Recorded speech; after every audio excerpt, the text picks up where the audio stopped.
आप सभी का स्वागत है मेरे YouTube चैनल पे। आइए आज शुक्रवार के दिन माता संतोषी की व्रत कथा सुनते हैं। एक बुढ़िया थी जिसके 7 बेटे थे। उनमें से 6 बेटे कमाने वाले थे और एक न कमाने वाला था।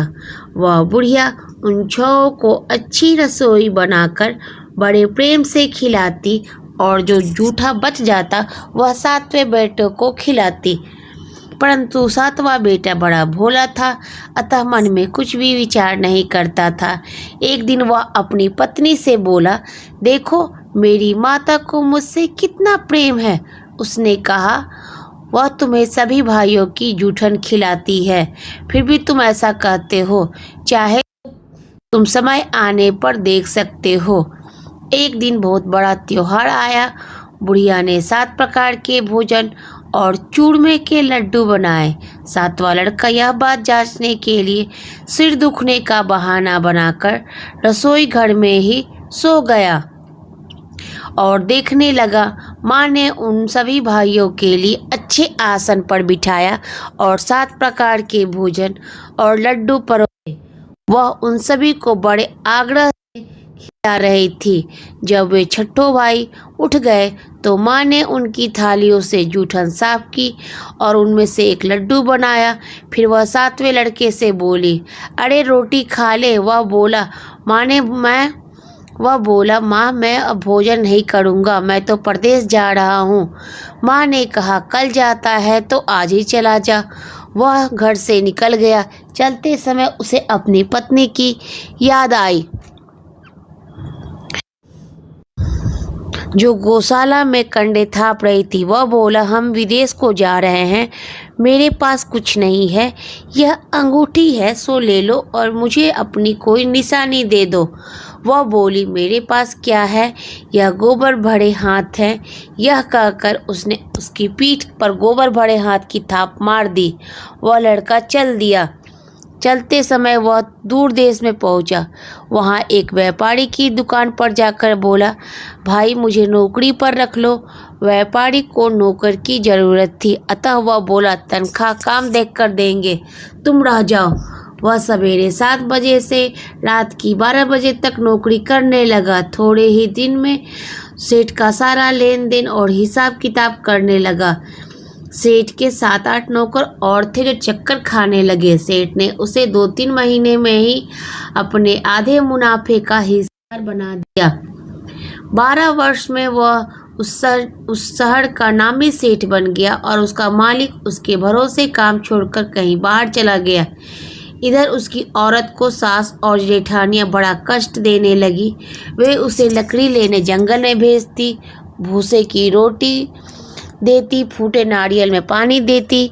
वह बड़े कष्ट से जीवन बिताती थी। एक दिन जब वह लकड़ी लेने जा रही थी तो रास्ते में उसने कई औरतों को व्रत करते देखा। वह पूछने लगी, बहनों यह किसका व्रत है, इसे कैसे करते हैं और इसका क्या फल मिलता है? तो एक स्त्री बोली, यह संतोषी माता का व्रत है, इसके करने से मनोवांछित फल मिलता है।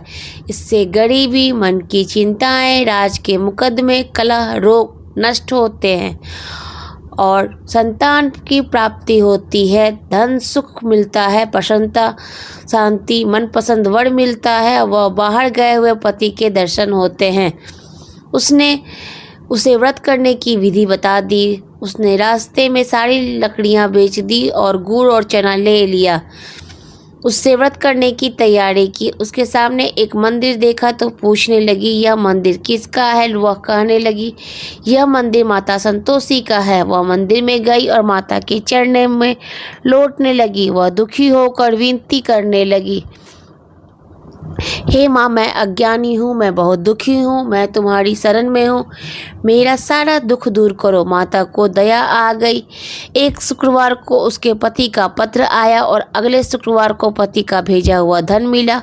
अब जो जेठ जेठानी और सास नाक सिकोड़ के कहने लगे, अब तो इसकी खातिर बढ़ेगी, यह बुलाने पर भी नहीं बोलेगी। वह बोली, पत्र और आवे तो सभी को अच्छा है। उसकी आंखों में आंसू आ गए। वह मंदिर में गई और माता के चरणों में गिरकर बोली, हे माँ, मैंने तुमसे पैसा कब मांगा था? मुझे तो अपना सुहाग चाहिए। मैं तो अपने स्वामी के दर्शन और सेवा करना चाहती हूँ।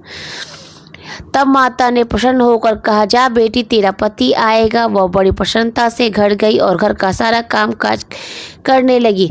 उधर संतोषी माता ने उसके पति को स्वप्न में घर जाने के लिए और पत्नी की याद दिलाई। उसने कहा, माँ, मैं कैसे जाऊँ? परदेश की बात है, लेन देन का हिसाब किताब नहीं है। माँ ने कहा, मेरी बात मान। सवेरे नहा धोआ कर मेरा नाम लेकर घी का दीपक जलाकर दंडवत करके दुकान पर बैठना। देखते देखते सारा लेन देन साफ हो जाएगा, धन का ढेर लग जाएगा। सवेरे उसने नहा धोआ कर माता को दंडवत करके घी का दीपक जलाया और दुकान पर जाकर बैठ गया। थोड़ी ही देर में सारा लेन देन साफ हो गया, सारा माल बिक गया और धन का ढेर लग गया। वह प्रसन्न हुआ और घर के लिए गहने, कपड़े और सामान वगैरह खरीदने लगा। वह जल्दी ही घर को रवाना हो गया। उधर बेचारी उसकी पत्नी रोज लकड़ियां लेने जाती और रोज माता संतोषी की सेवा करती। उसने माता से पूछा, हे माँ, यह धूल कैसी उड़ रही है? माता ने कहा, तेरा पति आ रहा है। तू लकड़ियों के 3 बोझ बना ले। एक नदी के किनारे रख, एक यहाँ पर रख और तीसरा अपने सिर पर रख ले। तेरे पति के दिल में उस लकड़ी के गट्ठे को देखकर मोह पैदा होगा। जब वो यहाँ रुक कर नाश्ता पानी करेगा, घर आएगा, तब तू लकड़ियाँ उठाकर घर जाना और चौक के बीच में गट्ठर डालकर जोर जोर से 3 आवाजें लगाना। सासू जी, लकड़ियों का गट्ठा ले लो, भूसे की रोटी और नारियल दो और नारियल के टुकड़े में पानी दो। आज मेहमान कौन आया है? इसने माँ के चरण में छुए और उनके कहे अनुसार सारा कार्य किया। वह तीसरा गट्ठर लेकर घर गई और चौक पे डालकर कहने लगी, सासू जी, लकड़ियों का गट्ठर लो, भूसे की रोटी दो, नारियल के टुकड़े में पानी दो। आज मेहमान कौन आया है? यह सुनकर सास आकर कपट भरे वचनों से उसके दिए हुए कष्टों को भुलाने के लिए कहने लगी, बेटी, तेरा पति आया है। आप मीठा भात खा, भोजन कर और गहने कपड़े पहन। अपनी माँ के ऐसे वचन सुनकर उसका पति बाहर आया और उसकी अपनी पत्नी के हाथ में से अंगूठी देखकर व्याकुल हो गया। उसने पूछा, यह कौन है? माँ ने कहा, यह तेरी बहू है। आज 12 वर्ष हो गए हैं। यह दिन भर घूमती फिरती है, काम काज करती नहीं है, तुझे देखकर नखरे करती है। वह बोला, ठीक है, मैंने तुझे भी देखा है और इसे भी देखा है। अब मुझे दूसरे घर की चाबी दे दो, मैं उसमें रहूँगा। माँ ने कहा, ठीक है, जैसी तेरी मर्जी। और उसने चाबी का गुच्छा पटक दिया। उसने अपना सारा सामान तीसरी मंजिल के ऊपर कमरे में रख लिया। एक ही दिन में वह राजा के समान ठाट बाट वाले बन गए। इतने में अगला शुक्रवार आया। बहू ने अपनी पत्नी से कहा, देखो, संतोषी माता के व्रत का उद्यापन करना है। वह बोला, बहुत अच्छा है, खुशी से कर ले। वह जल्दी ही उद्यापन की तैयारी करने लगी। उसने जेठ के लड़के को झीमने के लिए कहा, उन्होंने मना कर दिया। पीछे से जेठानिया ने अपने बच्चों को सिखा दिया। इतने में अगला शुक्रवार आया। बहू ने अपने पति से कहा, मुझे संतोषी माता के व्रत का उद्यापन करना है। वह बोला, बहुत अच्छा है, खुशी से कर लो। वह जल्दी उद्यापन की तैयारी करने लगी। उसने जेठ के लड़कों को झीमने के लिए कहा, उन्होंने मना किया। पीछे से जेठानियों ने अपने बच्चों को सिखा दिया, तुम खटाई मांगना जिससे उसका उद्यापन पूरा न हो। लड़के ने झीम कर खटाई मांगी। बहू कहने लगी कि भाई, खटाई किसी को नहीं दूंगी, यह संतोषी माता का प्रसाद है। लड़के बढ़ खड़े हो गए और बोले, ठीक है, फिर पैसा ही दे दो। वह बोली, कुछ न समझ सकी कि इसमें उनका क्या भेद है। उसने पैसे दे दिए और वे उंगली की खटाई मंगा कर खाने लगे। इस पर संतोषी माता ने उस पर रोष किया। राजा के दूत उसके पति को पकड़ कर ले गए। वह बेचारी बड़ी दुखी हुई। माता से बोली, पुत्री, तुझे दुख है?